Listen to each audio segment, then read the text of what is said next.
Hi, everybody. This is Nikki Buchanan of Soul Things Botanica, and you are listening to the How to Be Magical podcast. And we are in another installment of Carnival and Mask, the Soul of Masquerade. And this time I have the lovely Nitma Alston coming in, chiming in from, I believe you're in Baltimore right now? I am in Baltimore. She is in Baltimore. Nitma and I have been friends for a very long time. We were just, before we got on air, we're laughing, trying to figure out how long it's been. We met on Tumblr. Let's take it back. Right, that's the indication right there. That's how you know. That's how you, that alone. Let's let you know. We've been in this. It's well over 10 years that I've known this woman. And we have grown as friends and as Oloshas, and masqueraders, plus size people. Like it's been a time, right? Body positive circles, all of this stuff. And Nitma and I had the pleasure of playing mass together in Miami. I believe it was 2 years ago now. And it was great. And you are also another person who you will put your feathers on. You will pay your money for your costume. You will get your ticket together. You are going on the road. I don't play. But you don't play about your carnival. So tell the people at home a little bit about yourself. And then we're going to hop right into, and after you tell them about yourself, just give us, how did you get into playing mass? So originally I'm from Brooklyn. Let's not let people think I'm from Baltimore, because could never.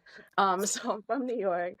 I'm a flight attendant. I am just all over the place, love to travel. And I'm Caribbean, I'm Guyanese. So all of this has just been a part of my life forever. And I feel like even if you're from Brooklyn and you're not West Indian, you're West Indian. So throughout my entire life, I've gone to every carnival. I used to live I was on Sterling between Franklin and Classen. So Juve used to come through my block. My mom would walk me down to Eastern Parkway. It's just been a part of the culture, especially just being in Crown Heights. Everybody is Caribbean. Everybody has one parent or two parents. So it just was like an extension of self. And I remember being a kid and just being so excited to go and feeling the music, feeling that bass, smelling the corn on the grill. Like just all of those are quintessential Brooklyn West Indian things. Like you have to experience it to know it. And so my interest in carnival was always there, but I never played mass. And my mom was like, I don't know about you going to Juve, like people get killed. That's every parent says that, oh, you can't go out there, people get shot. But as I got older, I was like, I'm interested in all aspects of carnival. And I think a lot of people are scared of that kind of darkness and, oh my gosh, they're going to be doing weird stuff. And I'm like, that's not the spirit of carnival. So I never felt like any of those things were going to really affect me. So as I got older, I was like, you know what, I'm going to Juve. So me and my friends went. I think the first time I probably was maybe 19, 20. And it was just like, oh my God, I can't believe I've been missing out on this. Now, granted, my mother was right. I should not have been out there at 14, 15, 16, but it was such a beautiful experience. And from there, I was like, okay, maybe I do want to play mass. Maybe I want to be in a costume. How does all of this work? What does this really mean? And learning the history of it and learning just like how connected we all are to it. And that feeling of when I was a kid of just that energy and being around that, it was multiplied the first time that I ever played mass. It was just like, oh my gosh, this is like electric. And then from there, it was just every year, and it's not a cheap thing. So I always have to be like, okay, mass comes before a lot of things. It can't come before rent, but it's pretty up there to make sure that I can have the experience that I want to have. And it's funny you say that because I feel like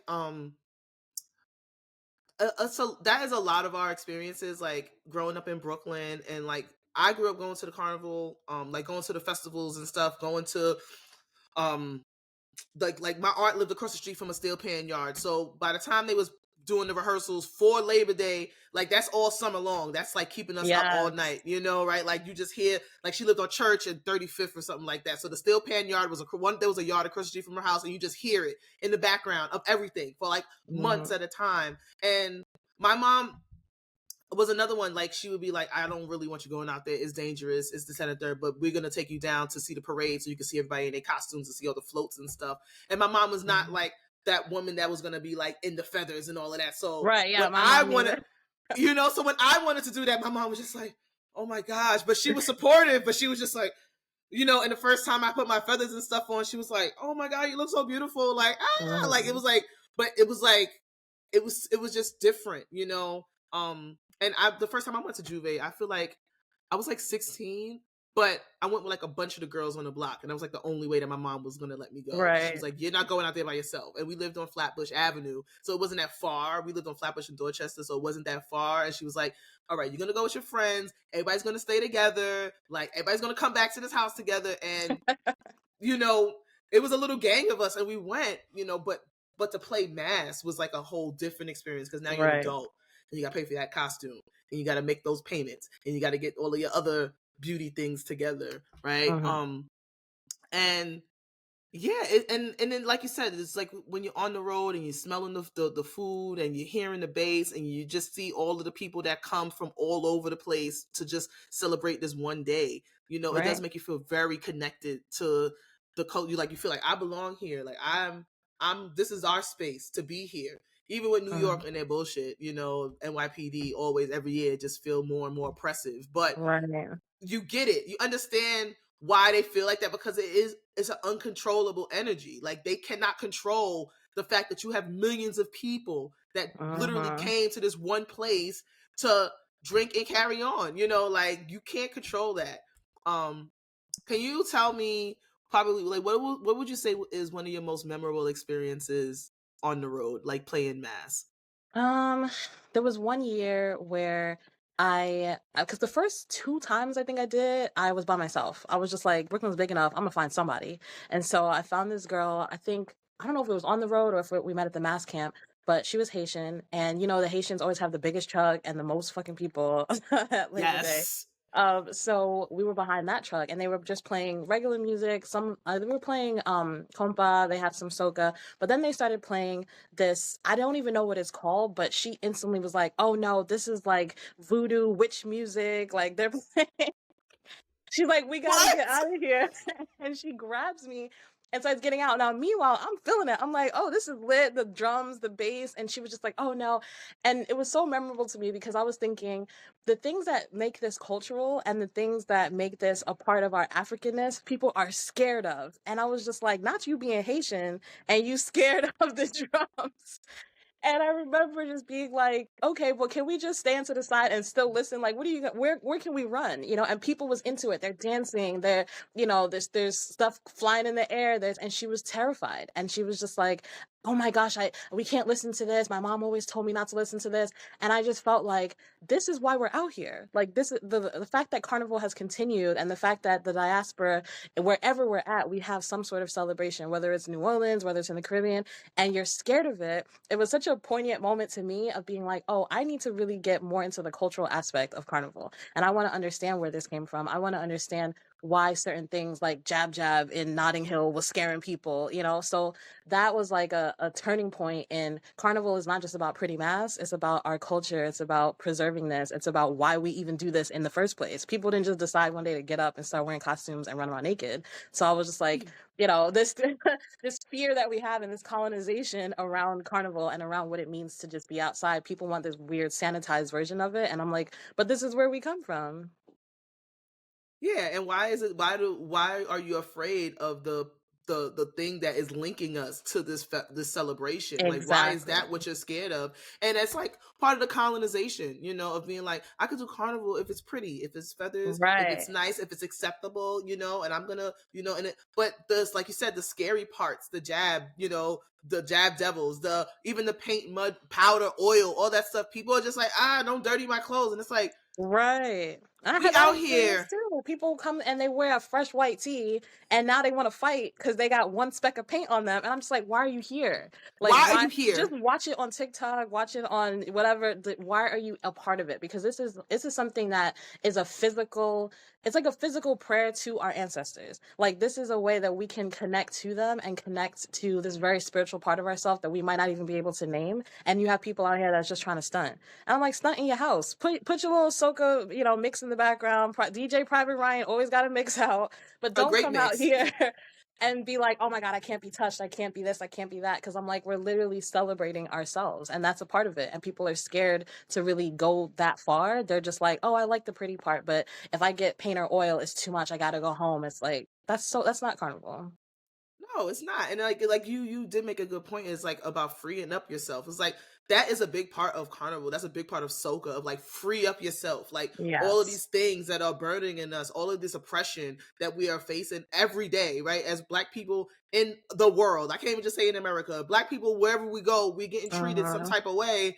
What are we supposed to do? We can't just internalize all of these things and be like, well, the world is treating me like this, so I guess I'm just gonna shut it down. Like, hell no. I'm actually gonna fight harder against that. I'm gonna now every generation of revelers, of masqueraders, of Black folk that we have is getting us more free than the previous generation. In my opinion, we should. That's what I feel like we should be striving for, right? I'm not trying to come and be dealing with the same levels of oppression that my grandmother. She already went through that. Exactly. She already did that. I don't have to hold grandma's oppression anymore. Like, I got my own new oppression, and hopefully anybody that comes behind me is not going to be carrying the same weight. I want to see. I love to see one of my favorite parts of carnival is Kitty Carnival. I love Kitty Carnival. I can't wait to have a little kid in the costume. Oh my costume. God. That's what I'm like. I'm like, listen, I don't care nothing about a man, but I want a baby for a carnival. Okay. Yes. I want a baby to dress up, because there's nothing. So it's just so free to see the kids. You know, and the thing is, the Kitty Carnival will be more lit than the grown up carnival, because the kids. The kids is free, you know, they're free. Right. They're happy.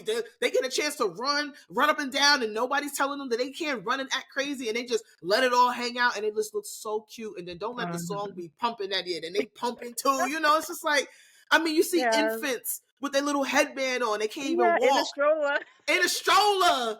With in the stroller, like, yes, baby, yes. This is culture. Get some of your culture, baby. And it's like, those are the things that, you know, that when they're going out in the world, you know, they know, like, that's something that they have. Like, you could always come back to that, whether you play mass or not. You know, you could always say, okay, when the next carnival coming? All right, I'm gonna go.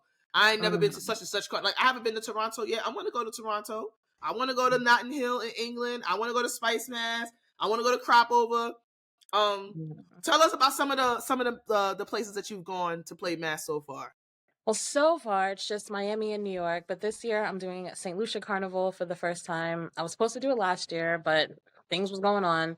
But this year, because it's in July and it's actually on my birthday, I was like, wow. I have to go. So one of my flight attendant friends, everything always happens for a reason. So one of my flight attendant friends is actually from St. Lucia. And last year she invited me. She's like, you don't have to get an Airbnb. You could just stay at my house. And she was just like, you know, this could be a great opportunity for you to see St. Lucia. And I was like, oh, that sounds amazing. So this year, same thing. She was like, girl, I don't know why you playing. You should just come over and come to my house. And she showed me the band that she's been playing with for the last couple of years. So we're trying to get all of that together, because I'm like, okay, I'm trying to move back to New York. I got to get my money together for certain stuff. But I was like, I'm going to be there. And I definitely want to do Spice Mass, just because Jab Jab to me, and just the Grenadian culture and atmosphere, I'm like, I can't not go. Like, it has to be a part of my carnival experience at least one time in my life. And then, of course, going to Trinidad, going to the birthplace would be, it almost be like, you know, Hajj. Like, it's like definitely like a Hajj. Definitely like a Hajj, right? And yeah, and it's just interesting. So each island, you know, has their own way of preserving carnival culture, and you kind of touched on it a little bit about how you feel that it is like, when you get on the road, you are communing with your ancestors, so to speak, right? And it's not just, it's, I mean, we all have that experience of being there, and just, it's just like, regardless of whatever you went through to get there in that very moment, it's just like, this is the only thing that matters right now. Like, this moment, whether it's rain or shine, does not matter what is happening. Literally, you are just like very present in that moment. And it's very hard for you not to think about all of the people that are with you, and all of the people on the road, the people that are with them too, right? Because it's like, if there's something about the energy of being on the road and just being in a mass of people, where everybody's like, oh, it's hot, and you're drinking it. It's like, no, it's a little bit more than that. It's literally like, you feel everybody's energy rising up. And, you know, we're both Orisha devotees, so we both have been to bembes, you know, and drummings. And I mean, I honestly feel like it is in the same realm of that, like, like you could get overtaken, you know, like, I don't know. I'm not going to say I've gotten mounted in the carnival, but I definitely have felt a very significant shift in my energy being on the road, and whether it's playing jab, because jab just has like a different, I love playing jab. I'm just I have to do it at least once. I'm like, I have to. I love playing jab, but then it's just like a different energy in like the feathers and the prettiness and the like almost like exaltation of yourself, right? Yeah. Right? To be like, I'm putting on at the highest levels, right? Like it's no place in my work that I'm ever gonna show up looking like this. Like you would never see me like Right. this on my ever. Like ever. Like Right. it is so funny because when we went to Miami, right? And I will say that I have definitely observed that shift when we parted ways, right? So we get to the airport, you have your little cardigan on, you have your work skirt on. I'm dying to myself. Like, if these people only knew Right. this lady with her sensible skirt and her cardigan, they don't know who she is, okay? They don't know. She took them press-ons off, she's Right. back to work, right? Like, and it's like this, it's literally like it's a transformation, Yeah. It's a transformation. It's a ritual in and of itself to be like planning all of these things, putting the money aside, like, and then dialing yourself up, right? And you go through this whole thing. Even when we was going to fets, it's that same like getting that energy ramped up. Like, okay, the first fet, maybe not so good, but the next one, is better. And then like it's like an energy that builds on itself.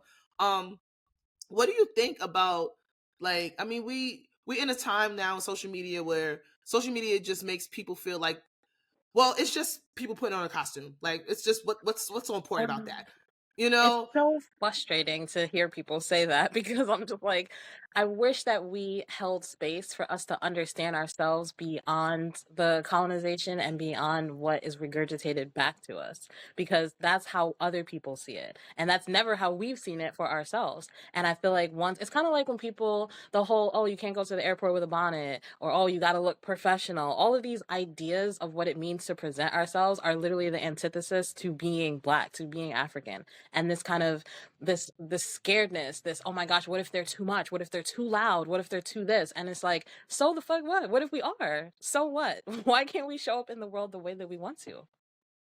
Exactly. Like, why? Who are we doing this for? Yeah. Who is it for? Right? When we talk about the respectability of all of these things, it's like I don't present myself in the world for you to treat me, and like, this is how I want to show up. This is how I like to look. And in these spaces, I want to put on, like, I want to go over the top. I want to do all of the things that I don't get to do in my day-to-day life because it's not practical, or it's not feasible, or it's just it's not, I want to say it's not appropriate, but it's just doesn't make sense.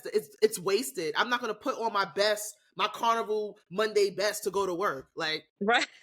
I'm just not doing that. Not for I y'all. think they hate that about us, is the fact that, like, we don't care. Like, they want us to care. They want us to be like, oh my God, I'm shamed. Oh my God, I shouldn't be doing this. And we're like, we don't care. The music, that's why I love the fact that soca music is getting its recognition. And then I was just recently watching a TikTok about Notting Hill, how they had like a truck that was only playing Afrobeats or something. And people complained, and they were telling them like, hey, when y'all come back, y'all got to play soca. Cause it's like, that is the crux that holds Carnival together. I don't want to hear no dance hall. I don't want to hear all of this other stuff. Like, cool, if you play one track or two at a party, that's different. But on the road, this is what we want to hear. Most soca music is, if not all, is about having a good time. It's about freeing up yourself, looking good, doing what you need to do on the road. Like, there's this idea that we have to conform to what other people want, or we're supposed to be so accepting of what other people are doing. And I'm like, soca was born out of being just this, like, this happy-go-lucky, like, we're out, we're in the sunshine, we eating mangoes, we dancing,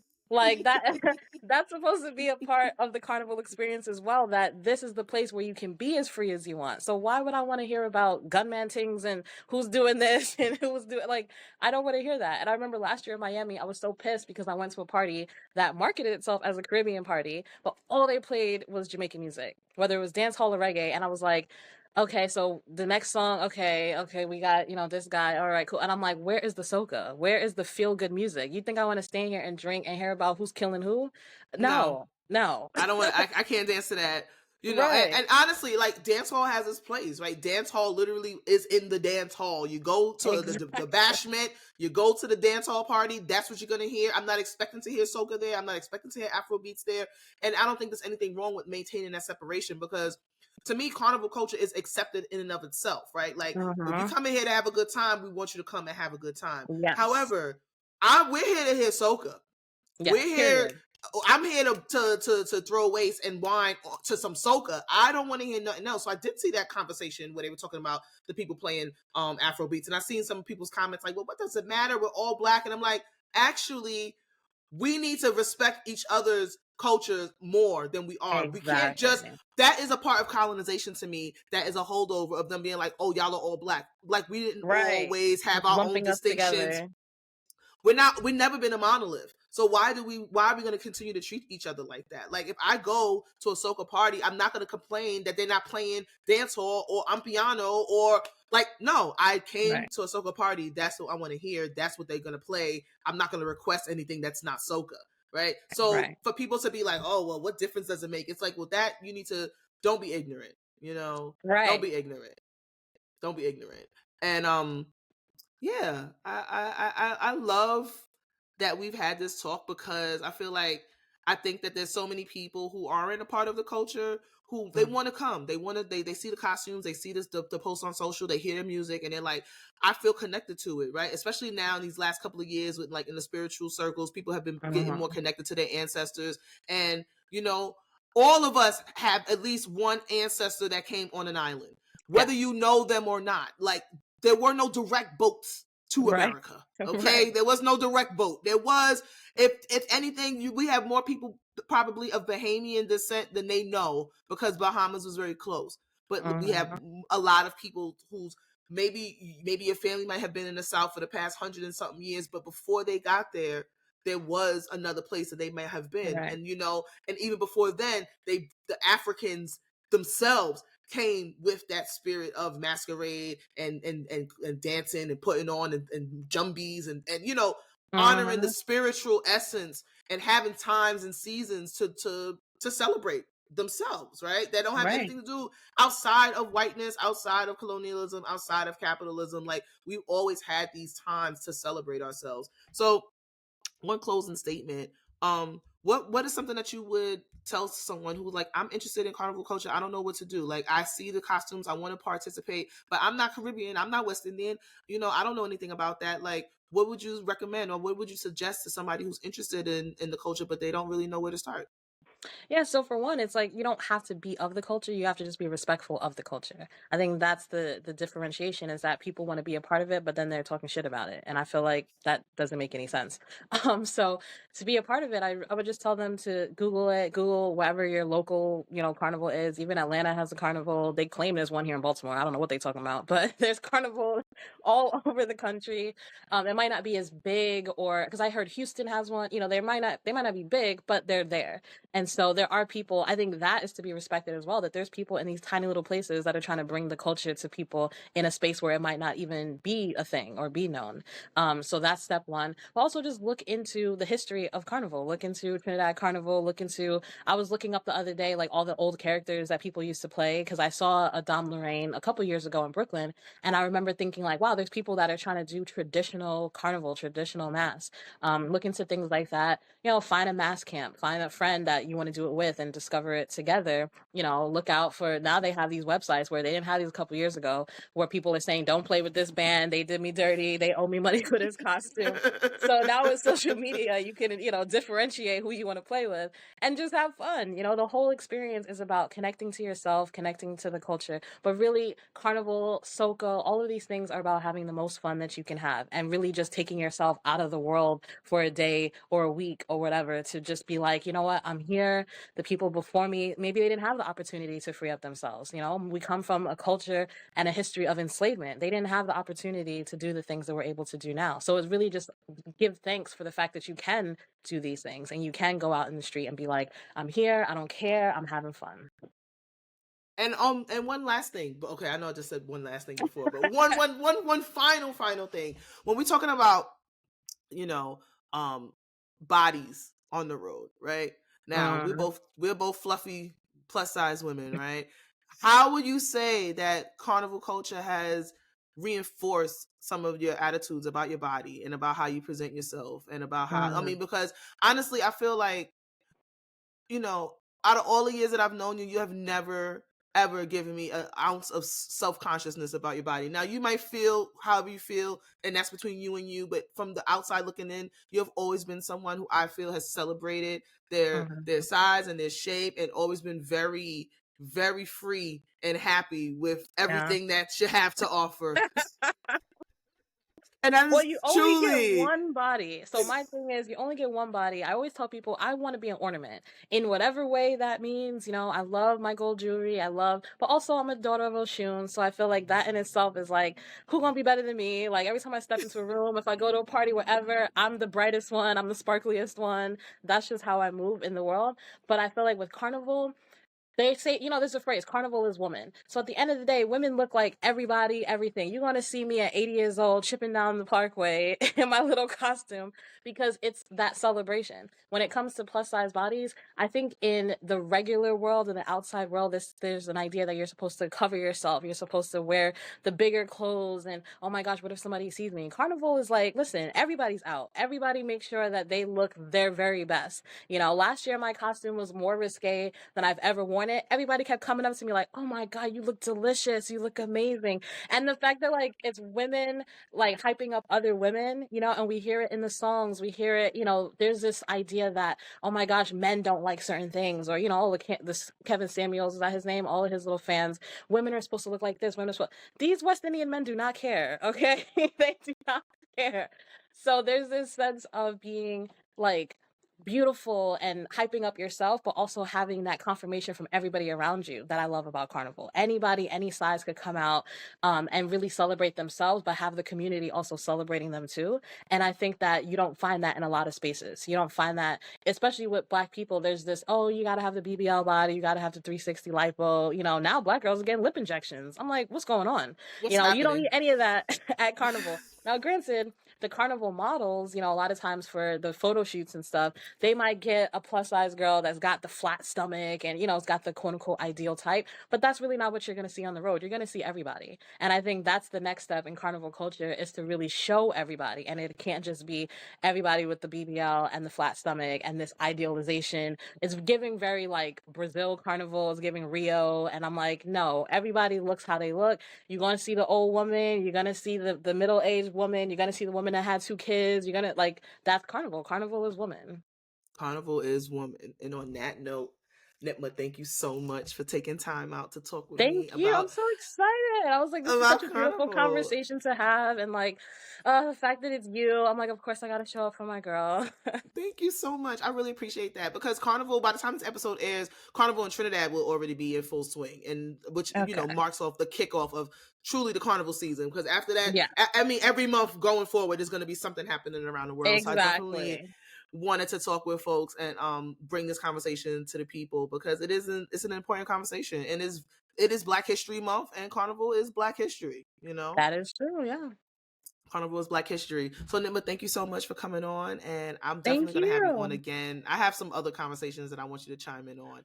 All right, family, this has been the closing of my Carnival series entitled The Soul of Masquerade. Thank you so much for listening. I hope that if you are a part of the culture, that you felt that we represented properly. But if you are someone who has just been watching Carnival culture online for years, or, you know, listen to music and just never really understood like how to jump in and how to be a part of it, I hope that the series added a little something, you know, gave you some pointers or some tips of where you can start to participate in the culture respectfully, and just how to have a good time.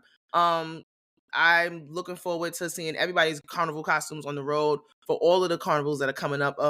Toronto, Miami, Vegas, Philly, Grenada, Barbados, Jamaica, like Guyana. Yeah, like everybody's carnival is about to be turned. So I'm just looking forward to seeing all of the costumes this year. And as always, you can follow the podcast across all social media platforms. Currently, I am on TikTok, Twitter, Instagram, and Facebook. Just look for the blue and white logo. I'm also on YouTube. I'm going to be uploading full episodes on YouTube. Probably starting in like March, like the middle of March, you're going to see more longer form content there. So if you don't listen on Spotify, or you don't have Apple Podcasts, people will still have an opportunity to listen to the podcast and chime in. Thank you so much for everybody that has been liking, commenting, sharing, subscribing. Like, thank you so much for, you know, your posts, your reshares, on the stories. Like, I see it all. Thank you so much. And as always, I'm Nikki Buchanan. I'm the owner of Soul Things Botanica, and I'm your host of the How to Be Magical podcast. And thank you so much for listening. I will see you guys next week. Peace.